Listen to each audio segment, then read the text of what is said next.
दोस्तों, स्वागत है आपका आपके अपने YouTube चैनल कैरियर मेकर्स में। एसएससी जीडी प्रीवियस ईयर्स के पेपर्स की जिस सीरीज की अपन बात कर रहे हैं, आज चौथे दिन हम लेकर के आए हैं चौथा पेपर, जो दिनांक 10 जनवरी को सायं 5:15 से 6:15 के बीच में लिया गया था। समय न गवाते हुए आइए हम बात कर लेते हैं सवालों की। पहला क्वेश्चन आपसे कह रहा है, एक आदमी एक खिलौना कार 135 में खरीदता है, उसे 150 में बेच देता है, उसका लाभ प्रतिशत ज्ञात कीजिए। लाभ प्रतिशत मतलब होता है लाभ बटे क्रय मूल्य गुणे 100, और लाभ तब होता है जब किसी चीज का क्रय मूल्य कम हो और विक्रय मूल्य ज्यादा हो। अब यहाँ देख लीजिए कि जो आपको लाभ दिया गया है वो लाभ कितना है, तो लाभ बराबर है सामान को बेचा गया है 150 में, खरीदा गया है 135 में, मतलब लाभ कितने का है 15 का। तो जो लाभ प्रतिशत हो जाएगा वो हो जाएगा 15 बटे 135 गुणे 100। 15 नहीं है 135। और जो भी बच्चे परसेंटेज में थोड़ा सा भी अगर उनका हाथ साफ है तो उन्हें पता होगा कि 1/9 की जो वैल्यू है वो हमेशा कितनी होती है, 11 सही 1/9%। और यही आपके सवाल का आंसर है। ऑप्शन में अगर हम देखें तो दशमलव में दिया हुआ है मामला, तो कितना हो जाएगा ये 11.11%। बात कर लेते हैं अगले सवाल की। अगला क्वेश्चन हमसे क्या कह रहा है, अगला क्वेश्चन हमसे कह रहा है 1,875 रुपए की राशि को 4% की दर से निश्चित समय में बढ़कर 2,228 रुपए हो गई है। ब्याज चक्रवृद्धि है तो समयावधि क्या होगी। जब कभी भी सीआई से रिलेटेड कोई भी सवाल आता है, सबसे पहले हम रेशियो निकालते हैं और परसेंटेज के अकॉर्डिंग अगर परसेंटेज दिया गया, जैसे यहाँ पे दिया हुआ है 4% का मामला होता है 1/25 का, मतलब जो मामला होगा वो होगा 25 और 26 के अनुपात में।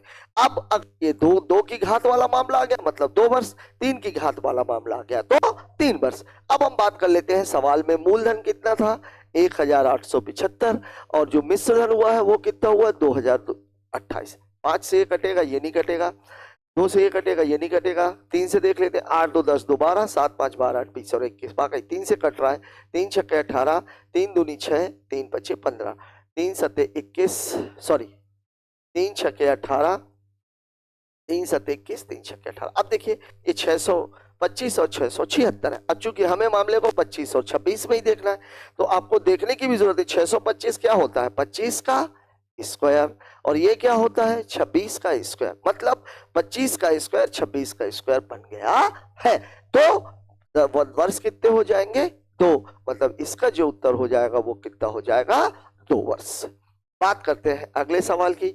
अगला सवाल हमसे क्या कह रहा है, अगला सवाल एक वॉशिंग मशीन को 23,500 रुपए है अंकित मूल्य, और दुकानदार इसे 20,915 रुपए में बेच रहा है। दुकान द्वारा दी जाने वाली छूट का प्रतिशत। पहली बात, छूट हमेशा अंकित मूल्य पर मिलती है, तो छूट का जो प्रतिशत है वो भी किस पर निकाला जाएगा, अंकित मूल्य पर। छूट बटे अंकित मूल्य गुणे 100। अब यहां पर सामान में जो छूट है वो क्या होती है, कोई भी सामान अगर 100 रुपए का है उसमें 10% की छूट मिल गई, मतलब सामान 90 का बिका। तो अब अगर आपको बोल दिया जाए कि अंकित मूल्य 100 है, विक्रय मूल्य 90 है, तो छूट कितनी हो जाएगी, अंकित मूल्य माइनस विक्रय मूल्य, मतलब जो छूट हो गई वो छूट कितने की हो गई, सामान कितने का था 23,500 रुपए का, और इसको बेचा गया 20,915 रुपए में। अब आप देखिए, जब घटाने की बात आती है तो मैं बार बार ये बात आप लोगों को बोलता हूं कि कैलकुलेशन आपको थोड़ा सा अच्छा रखना। अगर मुझे इसको पूरा बनाना है, अगर मैं इसको 85 दे दूंगा तो ये पूरा मामला हो जाएगा 21,000 का, लेकिन अगर मैं 85 यहां दूंगा तो मुझे 85 यहां भी देना पड़ेगा। अब देखिए 23,500 में से 21,000 घटाओगे तो कितना आ जाएगा 2,500, और 85 आपके पास अलग है, मतलब ये कितना हो जाएगा 2,585। अब आपको निकालना क्या है, आपको निकालना है छूट प्रतिशत। अब 2,585 की छूट है, लेकिन अंकित मूल्य कितना है 23,500 रुपए, और प्रतिशत निकालना बटे 100। 0 से 0 कैंसिल, 0 से 0 कैंसिल, 5 चौके 20, 5 सत्ते 35, 5 25, 5 एकम 5, 5 सत्ते 35। भाग देखेंगे कितनी बार ये कटेगा, पूरा पूरा 11 बार, मतलब इसका उत्तर हो जाएगा 11%, और ये है आपका ऑप्शन नंबर 3। सवाल में कुछ भी नहीं है, बहुत ही बेसिक कैलकुलेशंस है। बात करते हैं अगले सवाल की। अगला सवाल बोला है 32 और 40 का जो एलसीएम है वो x के वर्ग से 9 कम के बराबर है, मतलब 32 और 40 का जो एलसीएम है वो x के वर्ग से 9 कम है। आपको निकालना क्या है, x का धनात्मक मान, ठीक है। अब देखिए 32 और 40 का एलसीएम, एलसीएम निकालते समय मैंने आपको ये बार बार बोला है कि हमेशा फोकस बड़ी संख्या पर होना चाहिए। और बड़ी संख्या कौन सी है? 40 है। 40 में जीरो लगा हुआ है और जीरो कब बनता है? 2 और 5 के गुणा से। और बचा कितना? 4, और 4 का मतलब होता है 2 गुणे 2। मतलब अगर मैं इसको तोड़ूंगा तो ये कितना बनेगा? 2 गुणे 5 तो हो गया जीरो के लिए, और 2 गुणे 2 हो गया 4 के लिए। अब देखिए मुझे अगर इसको 32 भी बनाना है तो 2 दूनी 4 दूनी 8 तो है, मुझे 4 और चाहिए। मतलब ये कितना हो गया? 4 गुणे 40, मतलब कितना हो गया? 160। और ये 160 बराबर कितना है? एक्स स्क्वायर माइनस 9, मतलब एक्स स्क्वायर बराबर हो जाएगा 160 प्लस 9, मतलब 169। तो x की वैल्यू हो जाएगी रूट ऑफ 169, और हम सबको पता है कि 169 का वर्गमूल कितना होता है? 13। इसलिए इसका ऑप्शन नंबर 4 सही है, जो कि 13 है। सवाल में कुछ भी नहीं था, जैसा जैसा लिखा था वैसा ही वैसा कर देना था। बात कर लेते हैं अगले सवाल की। एक शहर की वर्तमान जनसंख्या 1,25,000 है। यदि जनसंख्या 2% की दर से बढ़ती है तो 3 वर्ष बाद शहर की जनसंख्या। इसमें ये परसेंटेज का बहुत ही बेसिक टाइप है। इसमें मैंने आप लोगों को बताया था कि अगर पहले की जनसंख्या देके बाद की जनसंख्या पूछ रहा है तो सवाल को सीधे सीधे लगा देना है, लेकिन अगर बाद की जनसंख्या देके पहले की जनसंख्या पूछ रहा है तो सवाल को एक्स मान करके लगाना है। इस सवाल में क्या है? पहले की जनसंख्या दी गई है और 3 वर्ष बाद की जनसंख्या पूछ रहा है। देखिए 2% का मामला, तो 1,25,000 गुणे 102/100 गुणे 102/100 और गुणे 102/100 काटेंगे तो ये 51, 50, 51, 50, 51, 50, 1 2 3, 1 2 3, पचम 25, पंचे 125, ये 125 कैसे? अब देखिए 51, 51, 51 का आपको गुणा करना है। गुणा करना है तो पहला काम हमारा ये रहता है कि जब भी लंबा गुणा आए तो मैंने आपको बताया कि सबसे पहले आप यूनिट प्लेस पर फोकस कीजिए। एक एक कम, एक एक एक कम, एक मतलब इकाई अंक एक आएगा और इकाई अंक केवल इसमें है, मतलब आपका उत्तर हो जाएगा ये। आपको ज्यादा कुछ भी करने की आवश्यकता नहीं। मैं बार बार बोलता हूं, एग्जाम के 4 ऑप्शन में केवल आपको एक ही ऑप्शन चूज करना है, उसके लिए पूरा सवाल लगाने की आवश्यकता नहीं है। जब कभी भी गुणे का मामला आता है या भाग का मामला आता है तो आपको हमेशा ध्यान में रखना चाहिए यूनिट प्लेस। हो सकता है कि केवल यूनिट प्लेस से ही सवाल टकरा जाए, लेकिन अगर मामला आगे होता तो 51 में 51 का जो 51 का स्क्वायर है वो 2601 होता है, और इसमें अगर मैं 51 का गुणा करता तो 51 में 01 का गुणा होगा तो 51 नहीं आएगा, और मेरे लास्ट के 2 डिजिट 51 है। बात कर लेते हैं अगले क्वेश्चन की। अगला सवाल हमसे क्या कह रहा है? अगला सवाल हमसे कह रहा है अमन, राम और कपिल एक कार्य को क्रमशः 68, 51 और 17 दिनों में पूरा करते हैं। टाइम दिया हुआ है, कौन कौन है? अमन, राम और कपिल कितने कितने दिन में कर रहे हैं? ये कर रहा है 68 में, ये कर रहा है 51 में, ये कर रहा है 17 दिनों में। मैंने आपको बोला था कि टोटल वर्क निकालने का तरीका, अगर टाइम अलग अलग दिया हुआ है तो टाइमों का जो एलसीएम है वो टोटल वर्क के बराबर होता है। यहाँ देखिए एलसीएम कितना आएगा? ये 17 है, 17 3 51, 17 चौके 68, 3 और 4 में कुछ भी कॉमन नहीं है, मतलब इसका जो वर्क है वो हो जाएगा 17 गुणे 4 गुणे 3। मतलब इसको आप ऐसा भी कह सकते हैं 4 3 12 सते 84, 12 1 कम 12 और 8 20, टोटल वर्क कितना है? 204। अब आप देखिए इसकी अगर मैं इफिशियंसी निकालूंगा तो अगर 68 को घटाना 17 चौके 68, इसकी इफिशियंसी कितनी है? 3। 51, 17 3 51, इसकी इफिशियंसी कितनी है? 4। 17 को करूंगा तो 4 3 12, ये हो गया। मतलब अमन एक दिन में 3 काम, और कौन था ये? राम एक दिन में 4 काम, और कपिल एक दिन में 12 काम कर रहे हैं। आगे क्या बोल रहा है सवाल? यदि वो बारी बारी से एक दिन काम करते हैं, अमन पहले दिन करता है, राम दूसरे दिन करता है, कपिल तीसरे दिन करता है, फिर अमन चौथे दिन करता है। बारी बारी के काम में मैंने आप लोगों को बताया था, मान लीजिए कि राम एक दिन में 2 काम कर रहा है, श्याम एक दिन में 3 काम कर रहा है, अगर दोनों मिलके काम करेंगे तो 5 काम एक दिन में होगा। लेकिन अगर यही लोग बारी बारी से काम करेंगे तो 5 काम होने में 2 दिन लग जाएंगे। ठीक है, यहां पर भी आप देखिए, अगर मैं इसको देखूं तो ये टोटल कितना हो गया? 19 काम, और 19 काम ये होगा कितने दिनों में? 3 दिनों में, और इसको मैं क्या मान लेता हूं? 1। ठीक है, अब आपको कितना काम कराना है? 204। यह क्रम इसी पर, तो 50% कार्य होने में कितना है? 50%। 50% का मतलब इसका जो 50% है वो कितना हो जाएगा? 204/2, मतलब टोटल आपको काम कराना है 102 काम। अब जब कभी भी ऐसा मामला रहता है तो आप 102 में 19 का भाग दे दीजिए तो टोटल निकल जाएगा कि कितने बार राम ने किया, कितनी बार कपिल ने किया, कितनी बार अमन ने किया। यहां आप देखिए 102 में मैं अगर 19 का भाग दूंगा तो 19 पना 95, काम कितना बच जाएगा 7। मतलब सवाल आपका जो हो गया वो हो गया 5 यूनिट और कितने काम 7 काम। अब एक यूनिट कितने दिन की है, एक यूनिट है 3 दिन की, मतलब 5 गुणे 3 दिन, तो यही हो जाएंगे। अब 7 काम है, चौथे दिन काम कौन कर रहा है, काम की शुरुआत कहां से हुई है, अमन से, तो ये 7 में से 3 काम ये कर देगा, तो अब कितना बचेगा 1 दिन। अभी भी कितना काम बचा हुआ है 4 काम। ये किसका काम था, ये काम था अमन का। अब देखिए 4 काम अभी, और ये 4 ही काम कर पा रहा है, तो अब इसको भी कितने दिन लग जाएंगे 1 दिन। तो अब टोटल कितना हो जाएगा ये 15 प्लस 1 दिन अमन का और 1 दिन किसका लग जाएगा राम का, मतलब इसकी वैल्यू हो जाएगी 17 दिन, और यही आपके सवाल का जवाब हो जाएगा। ऑप्शन कौन सा है 16, 18, 19, 15। ऑप्शन में कुछ गड़बड़ है 68। How many days will it take to complete 50% of the work? And so on. Then approximately how many days will it take? 51 days, 17 days, or one Aman works on the second day. That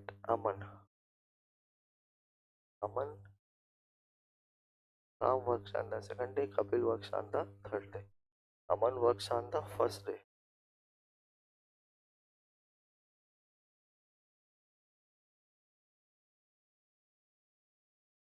यही होगा उत्तर। इसको आप काट लीजिए, इसको आप 17 कर लीजिए, और यही आपका ऑप्शन नंबर 1 हो जाएगा। बात कर लेते हैं अगले सवाल की। अगला क्वेश्चन हमसे क्या करा है, अंकित मूल्य पर 10% की छूट देने के बाद एक विक्रेता 5% का लाभ अर्जित करता है। यदि अंकित मूल्य में 5% की वृद्धि की जाए और 5% की 2 क्रमिक छूटें दी जाए तो विक्रेता को कितने प्रतिशत लाभ होगा। छूट के मामले में मैंने आपको 2 बातें बताई थी। अगर छूट का प्रतिशत निकालना है तो हम क्या करते हैं a plus B minus A B upon 100। लेकिन अगर वहीं पर पैसा अगर हमें मिल जाए और ये निकालना हो कि विक्रय मूल्य कितना है, तो आप सवाल को डायरेक्ट लगाइए। और साथ ही साथ इसमें पूछ क्या रहा है, विक्रेता को कितने प्रतिशत लाभ होता है। लाभ आपको तब मिलेगा जब आपके पास क्रय मूल्य हो और जब आपके पास विक्रय मूल्य हो। क्रय मूल्य हो और क्या हो, विक्रय मूल्य हो। और विक्रय मूल्य कब मिलता है, अंकित मूल्य पर छूट के बाद। तो पहले मैं पहले शर्त की बात कर रहा हूं, अंकित मूल्य पर 10 की छूट 5 का लाभ। 10 की छूट का मतलब कितना हुआ 90 एमपी, 5 का लाभ मतलब कितना हुआ 105 सीपी। इसका मतलब एमपी इज टू सीपी बराबर हो जाएगा 105 अनुपाते 90। 15 से दोनों कट रहे हैं, 7 अनुपाते 6, मतलब अंकित मूल्य है 7 और क्रय मूल्य है 6। लेकिन अभी मुझे चीजों को आगे निकालना, मुझे अभी विक्रय मूल्य निकालना है। तो विक्रय मूल्य निकालना, मैं एक काम करता हूं, इसको मैं मान लेता हूं 700, इसको मैं मान लेता हूँ 600। आप 1000 भी ले सकते हो, उसमें भी कहीं कोई समस्या नहीं है। आप बोलो तो मैं 1000 भी ले लूं, मैं अगर इसको चाहूं तो इसको ऐसे भी कर सकता हूं। मतलब सामान का क्रय मूल्य कितना था 6000 रुपए, अंकित मूल्य कितना था 7000 रुपए। अब 7000 के सामान पर 5% ज्यादा मूल्य अंकित कर दिया गया और उस पर 5% की 2 क्रमिक छूटें दी गई हैं। कितने छूटें दी गई हैं, 2 क्रमिक छूटें दी गई हैं। अब देखिए 1 2 1 2 1 1, ठीक है, ये कितना 21, ये कितना 2, ये कितना 19, ये कितना 20, और ये कितना 4, और ये कितना 19। मतलब आपके पास जो मामला बचा 7 गुणे 21 गुणे 19 गुणे, और बटे कितना बचा आपके पास,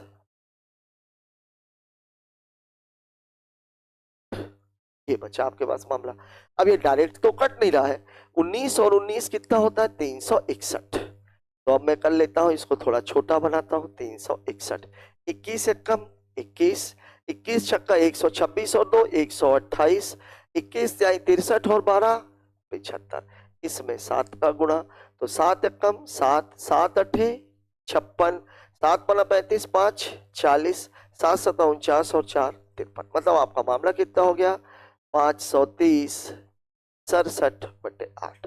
भाग देंगे 8 छंग 48, 5 बचेगा 50, 50 8 छंग 48, 2 बचेगा 8 तिरिक 24, 2 बचेगा 8 तिरिक 24, 3 बचेगा फिर वही 8 तिरिक, मतलब लगभग आप इसको इतना ले सकते हो। अब देखिए 6000 का सामान 6633 रुपए में बेचा जा रहा है, तो आपका लाभ कितना हुआ, लाभ हो गया 6633 माइनस 6000, मतलब लाभ है 633 का 6000 पर, इसलिए प्रतिशत अगर आपको निकालना है तो ऐसे निकलेगा और ये कहलाएगा लाभ।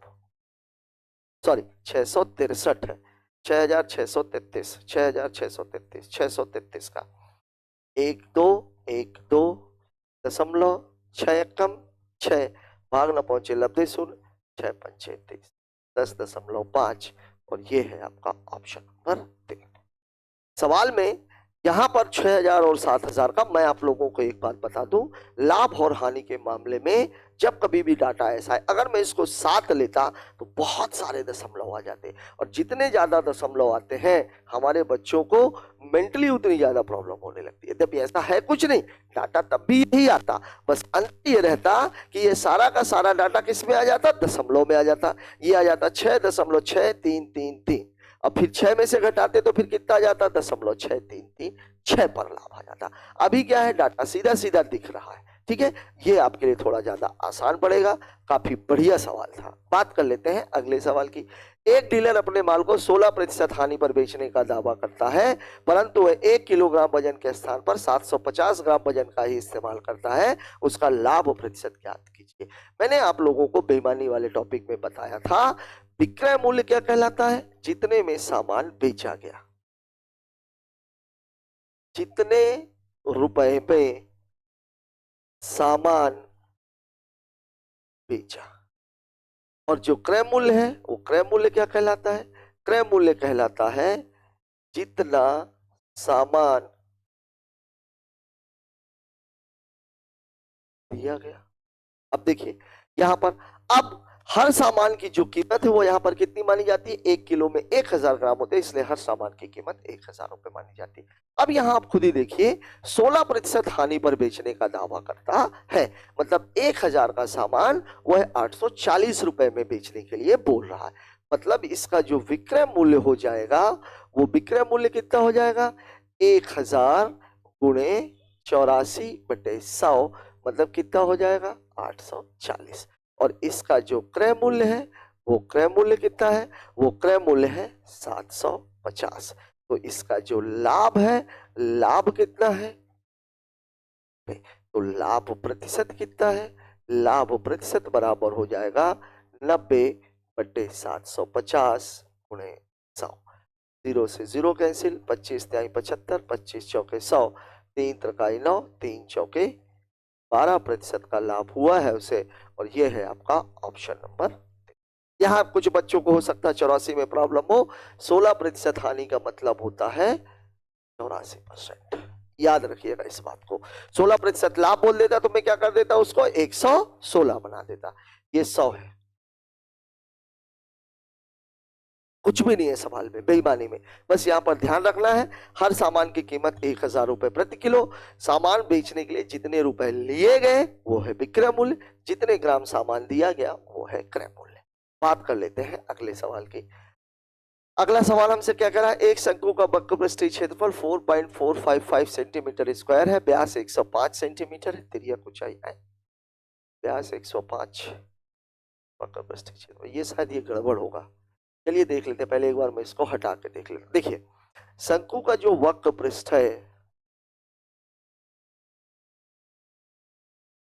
वो बराबर होता है पाई आर।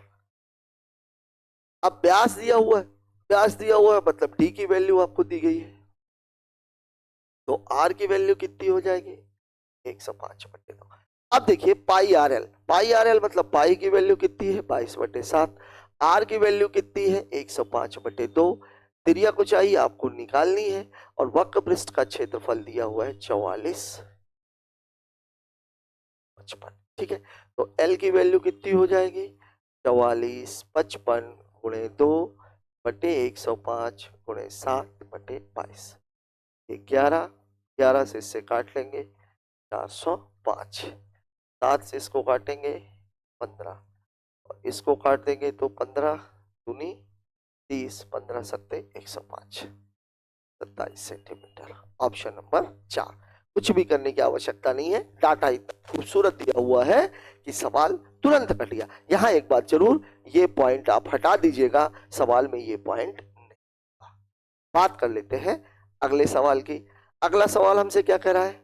अगला क्वेश्चन हमसे कह रहा है 1000 मीटर की एक रैखिक दौड़ में सलोनी ने श्वेता को 1000 मीटर से हराया, जबकि श्वेता ने सोनम को 150 मीटर से हराया। ठीक है, मतलब यहां ध्यान दीजिएगा किसकी किसकी बात हो रही है? सलोनी। सलोनी और श्वेता का जो मामला है वो है 1000 और कितना है 900, मतलब रेशियो कितना हो जाएगा 10 अनुपात। श्वेता ने सोनम को 150 से, जो श्वेता और सोनम का मामला है ये कितना है? ये जब 1000 दौड़ी है तो ये कितनी दौड़ी है 850। 0 से 0 कैंसिल, ये कितना है 17, ये कितना है 20, 20 अनुपात 17। अब देखिए इन दोनों में कॉमन क्या है? इन दोनों में कॉमन क्या है? श्वेता कॉमन है, ये तो कॉमन है दोनों में। अब अगर बैलेंस करना है तो यहाँ पर होगा 20 का गुणा और यहाँ पर होगा 9 का गुणा। ठीक है, अब आप देख लीजिए, ये हो गई सलोनी, ये हो गई श्वेता और ये हो गई सोनम, बराबर कितना हो जाएगा? 20 दाहम, ये दौड़ेगा 200, ये दौड़ेगा 180, तो ये दौड़ेगा 100। अब आपसे क्या पूछ रहा है? उसी दौड़ में सलोनी ने सोनम, सलोनी और सोनम की बात हो रही है उसी दौड़ में, मतलब 1000 के दौड़ की बात हो रही है। अब यहां पर आप देखिए इन दोनों के बीच का अंतर कितना है 47। अब इसको दौड़ाना कितना है 1000, मतलब कितने का गुणा हो रहा है 5 का, तो यहां पर भी 5 का गुणा, 5 सत्ते 35, 5 चौके 20 और 3 23, 235 मीटर से हराएगी। और ये है आपका ऑप्शन नंबर 1। जब भी इस तरह का सवाल आता है रेस का, ये बात हमेशा ध्यान रखनी है कि हमें उसे रेशियो में कन्वर्ट करना ही पड़ेगा। ठीक है, क्योंकि उसी दौड़ में, मतलब 1000 जब ये दौड़ा तब श्वेता कहाँ थी? सवाल कुछ इस तरीके का है कि ऐसा जब दौड़ा तो यहां पर जो थी सलोनी, जब थी सलोनी यहां थी, कितने पर थी 1000 पर, तो श्वेता कितने पर आ गई है? श्वेता थी कितने पर 900 पर।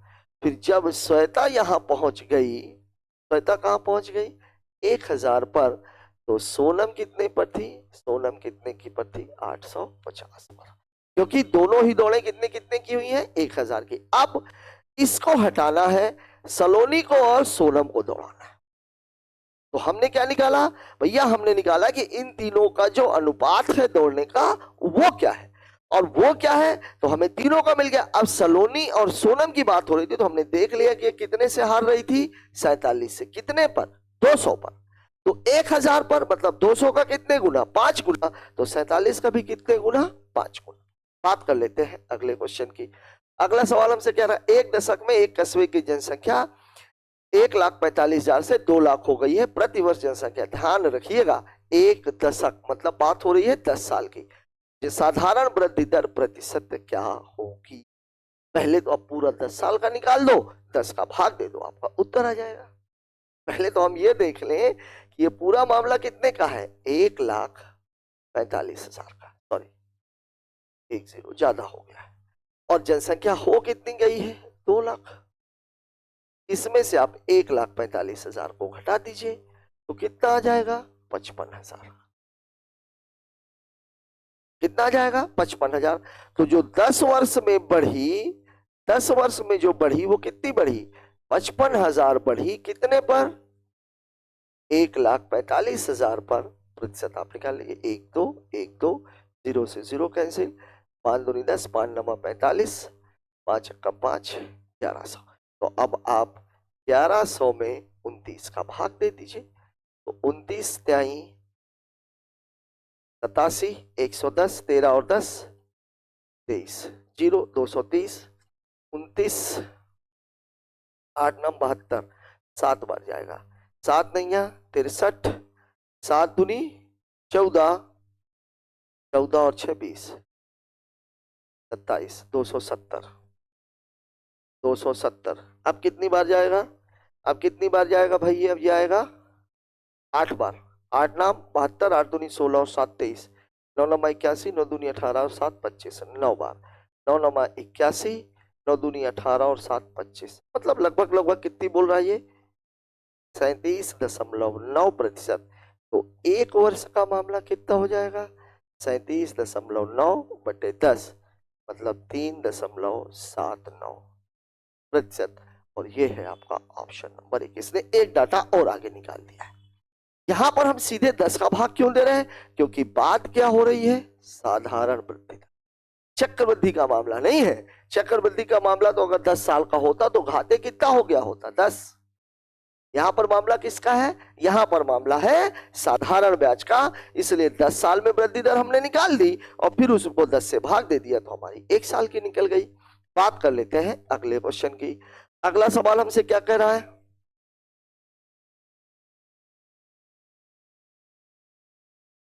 अब इस सवाल में देखिए कौन सा था। हाँ, ये तो हो गया।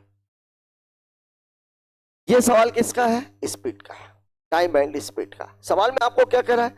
35 किलोमीटर की चाल से गया, 3 किलोमीटर की चाल से वापस आया, पूरी यात्रा में 6 घंटे 30 मिनट लगे। तो घर से कॉलेज की दूरी अगर निकालनी है तो मेरे पास क्या होनी चाहिए? चाल और समय। समय तो उसने दे दिया 6 घंटे 30 मिनट, लेकिन चाल में दिक्कत क्या है? 35 से गया है और 3 से आया है, तो हमें क्या निकालनी पड़ेगी? औसत चाल। और औसत चाल जब इसकी बात होती है, अगर इसको हम ए ले लेते हैं, इसको हम बी ले तो जो औसत चाल होगी वो कितनी होती है? 2ab upon a plus B, मतलब 2 गुणे 35 गुणे 3 बटे 35 धन 3।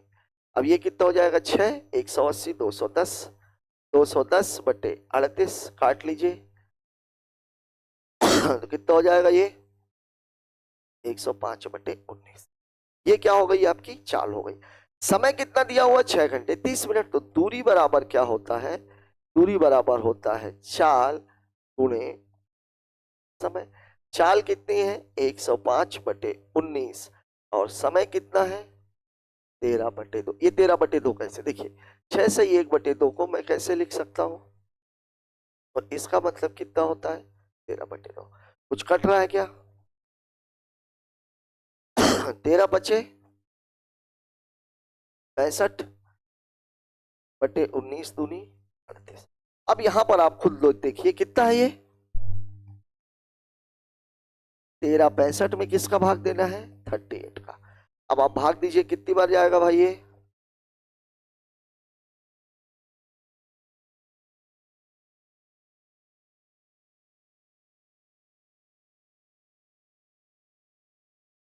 सात अठे 56, 7 त्रिक 21, नहीं जा रहा। कितनी बार जाएगा? 3 चौके 12, 4 अठे 32, 4 3 बार जाएगा। 3 अठे 24, 3 त्रिकाई 9 2 11, 6 में 4 गया 2 2 5। अब कितनी बार जाएगा ये? 3 7 21, 6 अठे 48, 6 त्रिक 18, 18 4 22, 3 बार। 3 अठे 24,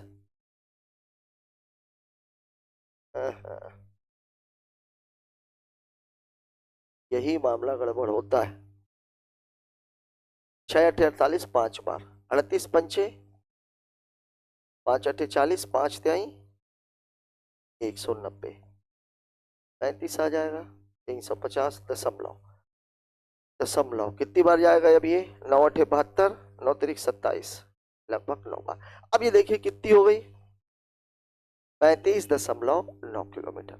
लेकिन ये ध्यान दीजिए यहां पर 35.9 किलोमीटर जाना और आना, दोनों का है।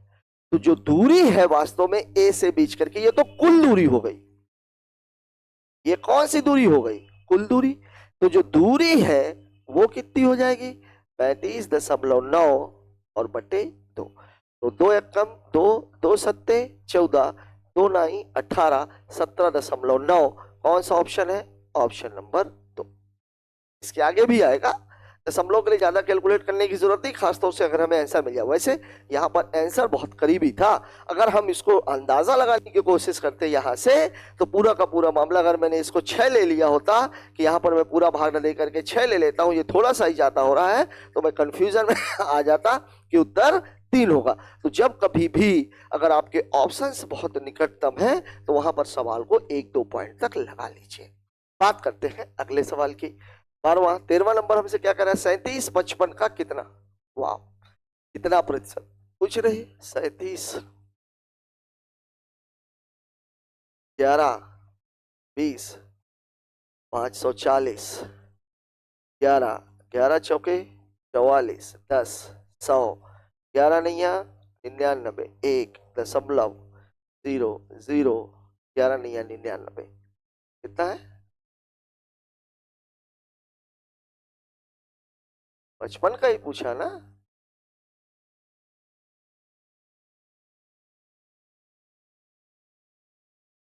दो सत्ते 14, अरे यार 740 होगा, वो 27 मैंने कर लिया। देखिए यही होता है, 740 बटे 11, 11 छके 66, 8, 0, 11 सते 77, 3.0, 11 दूनी 22, 67.27। ज्यादा कुछ करने की आवश्यकता नहीं है, बहुत ही बेसिक सा सवाल है। परसेंटेज जब शुरू करते हैं तभी ये चीज पढ़ाई जाती है। दो संख्याएं 3:8 के अनुपात में है, प्रत्येक संख्या में 8 जोड़ दिया जाए तो अनुपात 1:2 हो जाता है। यहाँ एक बात ध्यान रखिएगा, अगर 2 अनुपात दिया गया हो और अंतर की बात की जा रही हो, तो एक बहुत ही बेहतरीन तरीका मैं आपको बताने जा रहा हूं। सवाल क्या रहता है? प्रथम अनुपात अगर मान लीजिए ए बी है,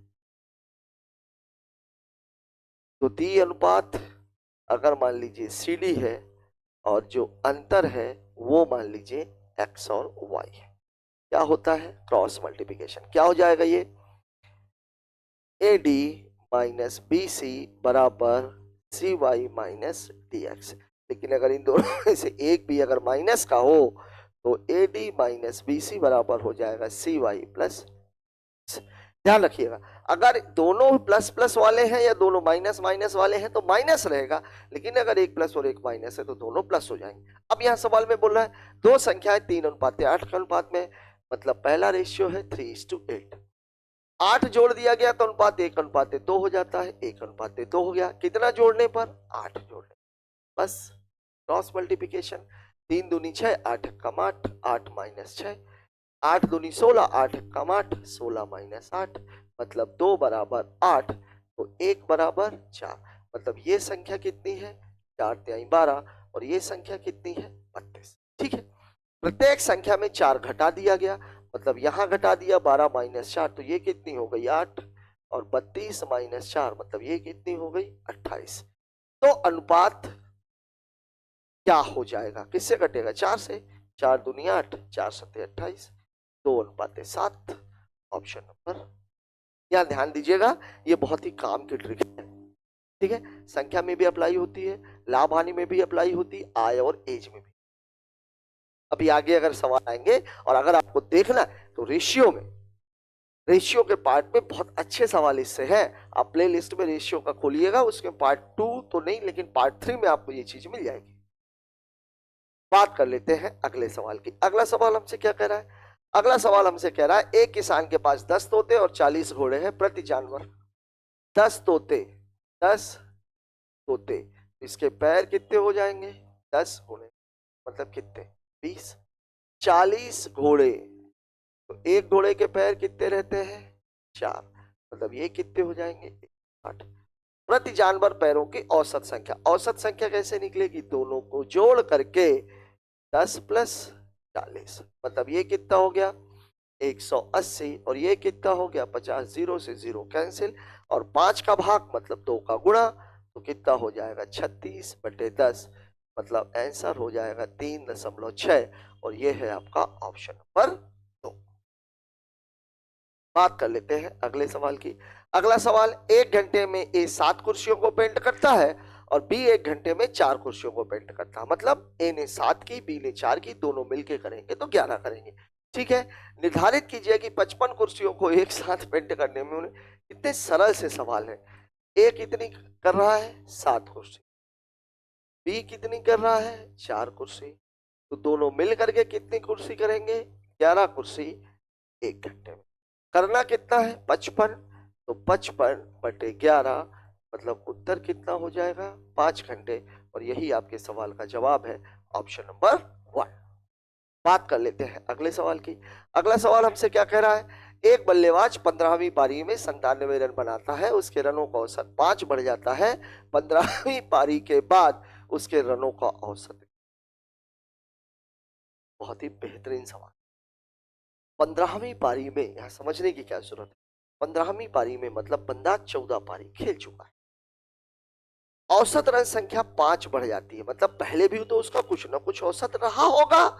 औसत को मैं मान लेता हूं एक्स। मतलब मैं आपको बोल रहा हूं कि 14 पारी तक जो औसत है वो मान लीजिए कितना है? एक्स। तो कुल रन कितने हो गए? 14x। फिर क्या बोल रहा है? 15 पारी के बाद औसत कितना हो जाता है? x+5। तो कुल रन कितने? 15x+5 मतलब 15x+। ठीक है, और इन दोनों के बीच का जो अंतर है वो कितना है? बस इतना ही आपका सवाल है। अब आप देख लीजिए, 15x+75 माइनस 14x बराबर कितना है? 97। ये घटा देंगे तो x आ जाएगा ये उधर चला जाएगा। 97 माइनस 75 मतलब कितना हो जाएगा? ये 22 रन। मतलब यहां तक औसत कितना था? 22 था। अब आपसे पूछा क्या है? 15 पारी के बाद, मतलब इसकी बात हो रही। तो 22+5 27 रन। यही आपके सवाल का जवाब है और ये है ऑप्शन नंबर 2। ठीक है, जब कभी भी ऐसा सवाल आता है तो आप एक चीज एज्यूम करके चलिए कि अगर बात 15वीं पारी की हो रही है मतलब 14 पारी खेली जा चुकी है। बात कर लेते हैं अगले सवाल की। अगला सवाल हमसे क्या कह रहा है? अगला सवाल हमसे कह रहा है 0.64 मध्यानुपाती। कल मैंने इसकी बात की चर्चा की थी कि अभी मध्यानुपाती का सवाल नहीं आया है, ये आ गया। मध्यानुपाती बराबर होता है √AB। ए ये है। अब अगर इसको हम निकालेंगे 0.64 0.81, इसका वर्गमूल 0.8 और इसका वर्गमूल 0.9। जोड़ देंगे 8 9 72, 2 अंकों के बाद दशमलव, उत्तर कितना? 0.72। अभी तक आपने तृतीयानुपाती देखा, चतुर्थानुपाती देखा, इस पेपर में मध्यानुपाती भी आ गया। बात कर लेते हैं अगले सवाल की। 4 अभाज्य संख्याएं आरोही क्रम में अवस्थित है। प्रथम 3 का 4 अभाज्य संख्याएं, मतलब मैं ये मान लेता हूं ए, बी और डी है। प्रथम 3 का गुणनफल मतलब ए गुणे बी गुणे सी बराबर दिया हुआ है 255 और बी गुणे सी गुणे डी बराबर कितना दिया हुआ है? 1900। ठीक है, सबसे बड़ी अभाज्य संख्या मतलब मुझे वैल्यू किसकी निकालनी है? डी। अब देखिए, जब कभी भी ऐसा सवाल आ जाए तो आप ये देखिए कि छोटी संख्या कट किससे रही है। यहां पर अगर मैं देखूं तो ये कितना हो जाएगा? 5 से सीधा सीधा कटेगा 51। और 51 किससे कटता है? 5 गुणे 3 गुणे 17। मतलब अगर मैं देखूं तो इसकी वैल्यू है 3, इसकी वैल्यू है 5, की वैल्यू है 17। अब अगर ये 5 और 17 है तो ये 5 और 17 हो जाएगा, गुणे डी आपको निकालना है। तो डी बराबर कितना हो जाएगा? 1955/5 गुणे 17। 5 से काट लीजिए, 5 तिहाई 15, 5 नमा 45, 1 17 दूनी 34, 17 तिहाई 51 23 और ये है आपका ऑप्शन नंबर 3। यहाँ पे ध्यान में रखने की ये है, सारी संख्याएं बढ़ते क्रम में है। ये सवाल में पहले ही लिख दिया, 4 अभाज्य संख्याएं आरोही क्रम में है, मतलब छोटी संख्या सबसे पहले होगी, बड़ी संख्या सबसे बाद होगी। एबीसी की वैल्यू मुझे मिल चुकी है। अगला वाला ये 17 है। अगला वाला डाटा बीसीडी है। बी और सी की वैल्यू मेरे पास है, डी की वैल्यू आपको निकालनी है। बात कर लेते हैं अगले सवाल की। अगला क्वेश्चन हमसे क्या कह रहा है, ऊंचाई 20 सेंटीमीटर, आधार त्रिज्या 14 सेंटीमीटर, बेलन का आयतन। बहुत ही सिंपल सवाल मेंसुरेशन के पूछे जा रहे हैं, आपको ज्यादा कुछ भी दिमाग लगाने की जरूरत नहीं है। कितना होता है, पाई आर स्क्वायर एच। ठीक है, पाई की वैल्यू 22/7, आर की वैल्यू त्रिज्या कितनी दी हुई है 14, तो 14 गुणे 14, एच की वैल्यू कितनी दी हुई है तो 20, काट लीजिए आप, 7 दूनी 14, 14 दूनी 28, 22 दूनी 44, 28 गुणे 440। ठीक है, कर लेते हैं इसको 4 से, इसको मैं 110 गुणे 4, 4 अट्ठे 32, 4 दूनी 8 3 11, ऐसे जीरो तो सभी में आ रहा है, 8 चौके 32, 2 उत्तर ये वाला है। मैं आपको करके दिखाता हूं, 112 गुणे 110, जीरो आ गई, 2 2 1 3 1 1 2 1। ये मैंने कैसे निकाला, आपको कुछ भी करने की जरूरत नहीं थी। यहाँ देखिए, पूरा गुणा करने की आवश्यकता नहीं, 8 है 4 है, देखिए जीरो था, 2 दूनी 4 चौके 16 दूनी 32, इकाई का अंक 0, उसके बाद वाला अंक 2, कहाँ था 0 और 2। आपको कुछ भी करने, ये गुणा करने की आवश्यकता नहीं थी, मैंने गुणा इसलिए कर दिया कि आप देख लीजिए, यहाँ पर भी आपको मिल रहा था 8 चौके यहीं पे मिल जाए, 2 दूनी 4, 4 चौके 16, 16 दूनी 32, और इकाई का अंक 0, इकाई के बाद वाला अंक 2। बात कर लेते हैं अगले सवाल की। दोस्तों, आज चौथे दिन हमने चौथे पेपर का डिस्कशन किया। मुझे ऐसा ही नहीं, पूरा भरोसा है कि आपको ये जो सीरीज है ये बहुत पसंद आ रही होगी, और साथ ही साथ आपकी तैयारी में जो कमियां हैं उन कमियों को भी दूर कर रही होगी। बार बार ये बात बोल रहा हूं कि एसएससी जीडी के क्वेश्चन में अगर आप गौर से देखें तो यहां पर प्रॉफिट एंड पहला टॉपिक, दूसरा टॉपिक जो आपको देखने को मिल रहा है वो है टाइम एंड वर्क। इसके अलावा अगर कोई चीज आपकी अच्छे होने की आवश्यकता है तो वो है कैलकुलेशन।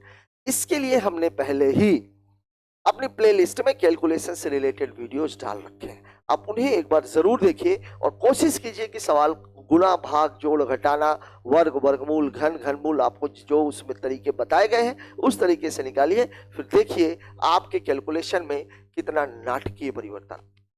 आज का हमारा ये प्रयास आपको कैसा लगा कमेंट बॉक्स में जाकर के मिलते हैं अगले वीडियो में, तब तक के लिए जय हिंद।